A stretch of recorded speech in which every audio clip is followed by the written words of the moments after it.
Good afternoon.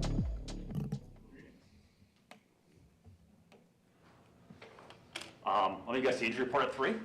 Yeah. Yeah, you nailed it. Brian Thomas had a catch last week against New England where he was really well covered by one of their top guys and made the play. Just how impressive has he been, and what can you do to combat a guy with his ability? Well, I've always said that there's no defense for the perfect ball, and especially when a guy can make unbelievable catches, which he certainly is capable of. But I've been super impressed. Every week he shows up on the big play reel of making these explosive gains, and he's not the only one. I think they got three receivers there that are pretty darn good: Christian Kirk and Gabe Davis. So not to mention Ingram. So they've got a lot of weapons. But I think for a rookie to come in and show the type of production that he's had and the explosiveness, I mean, we loved him coming out of the draft. So I've been really impressed with his play. In that same vein with Bigsby, what kind of stands out to you about him? And just, I mean, he's averaging, I think, like 6 yards a carry. Yeah, I just think the guy, I love the way he runs, his style of running. He's very, very, very physical. He's fast. He hits the hole. So we got to do a great job of not letting him get going. You got to have multiple hats at the ball. But since he's gone in there, I mean, he's been really productive, obviously. I mean, you don't average 6 yards a carry by not doing anything. I mean, he's physical. He makes people miss. He's got multiple just clips on tape of just that are pretty impressive. Speaking of that, where do you think your run defense is at? There's obviously a lot of good things happening on that side of the ball. Where do you think that part of the defense is at? I think just when you look back over the course of the season, I think we've done a lot of great things in that regard. It's never going to be perfect. I mean, especially when you're going against good runners, good offenses. But I would say just trying to be a little bit to eliminate some of those really explosive gains. I think that's where you can, because there's going to be gains that you can live with, like 4, 5, 6 yard gains that are going to happen.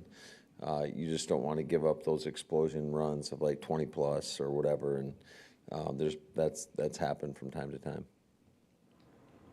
Quay still in the protocol? Yes. Hey, Matt, when you think of really good defensive coordinators, what qualities do you think they have to be especially effective? Well, they got to have good players to start with, But I just think, great. They got to see the game the right way. They got to understand the talent they have, and be adaptable to that talent and know how to put those guys in certain positions. I think just having sound schemes, but I think it's more than just, obviously the coordinator's so important, but you better have good people around you. I've always thought that whether it's head coach, coordinator, I mean, you need good people around you to help you be as successful as you can be. As you went through the process with Jeff, because you didn't really know him super well, you obviously had a lot of mutual friends. At what point, or how did you kind of get the feel for whether or not he would be a good fit for you? Well, I've always respected his football, and I love his demeanor. I love his passion for football, his passion for people. I think he's an unbelievable communicator. He's got a great demeanor about him. He's well liked, but he's demanding at the same time. And I think that is when people can be demanding, but they still are well respected. And in his instance, I would say he's a well liked guy, just by the way he treats people. I think he treats people the right way. And you always look at the man first, the coach second. And I think, as good of a coach as he is, I think he's even a better person. Matt, will you and Robert Saleh have any communication up until game time, or did you kind of get that all sorted out while he was in Green Bay? Yeah, it's no different than talking to my brother. So, yeah, we'll be communicating up until whenever. But he's been a good help for me this week. Matt, in kind of what ways has he been a good help It's always nice to get a fresh perspective on things.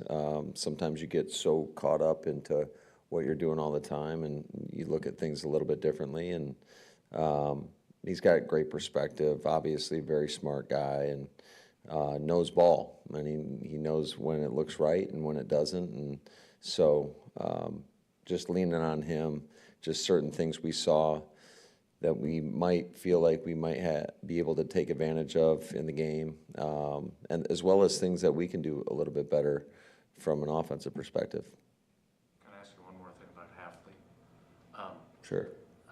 I was asking him yesterday about listening to his players and kind of just overarching for you and for him. How do you balance that? I've done this long enough that there's coaches that don't want input from their players. You view it a different way. You're not going to do everything they I'll never run from the conversation, and I think he's of the same mindset. I don't think you can. Like I tell the guys all the time, I'll always listen, but ultimately we have to make a decision in what we feel is the best interest of the football team, and sometimes you may not like that decision, but I hope that you'll respect it. And I think he's of the same mindset. Thank you, guys. Thanks, guys.